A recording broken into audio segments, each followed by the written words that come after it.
আসসালামু আলাইকুম, welcome to my another new blog. আজকের এই ব্লগটি খুবই স্পেশাল, কারণ আজকে আমরা যাচ্ছি একটি বড় গাছ থেকে মধু সংগ্রহ করতে।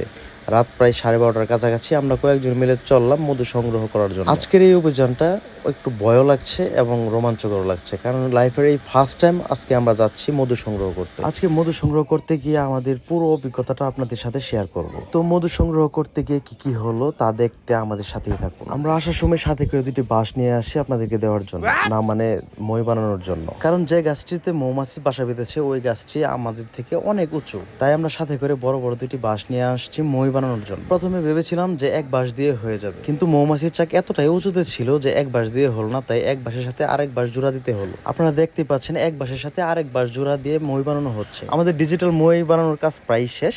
এখন আমরা এই মইটাকে উপরে তোলার চেষ্টা করছি সবাই মিলে। এই ছোট্ট জায়গাতে মইটাকে আসলে দাঁড় করানো খুবই টাফ ব্যাপার, তারপরে আমরা সবাই মিলে চেষ্টা করছি মইটাকে দাঁড় করানোর জন্য। এদিকে আবার মৌমাছির চাক যারা কাটবে তারা লুঙ্গি আর গামছা দিয়ে নাক মুখ ডেকে তারা কাজ চালিয়ে দিবে, এরকমটাই তারা বললো। তাদের নাকি এই লুঙ্গি আর গামছার ভিতর দিয়ে মৌমাছি কামড়াতে পারবে না। একজন লুঙ্গি গলায় পেঁচিয়ে সুপারম্যানের মতো পুষ দিচ্ছে, আরেকজন তো গামছা মাথায় দিয়ে নতুন বউয়ের মতো স্টাইল মারছে। Oh wow!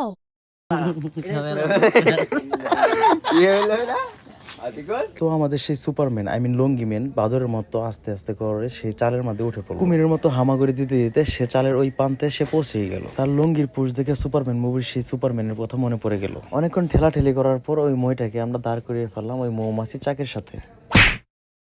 এখনই হলো আসল কাজ। এত বড় মৌমাছির চাক থেকে মধু সংগ্রহ করা আসলে অনেক টাফ ব্যাপার। হয় কামড় খাও নয়তো মধু খাও, দুইটা থেকে একটা। মৌমাছির চাকে ধোয়া দেওয়ার জন্য আগে থেকে আমরা একটি মশাল বানিয়ে রেখেছিলাম। মশালে আগুন দেওয়ার সাথে সাথে মৌমাছি ছুটাছুটি শুরু করলো। তখন আর আমি ভিডিও করতে পারি নাই, যা করার মৌমাছি করলো। আমি তখন দৌড়ের উপর ছিলাম।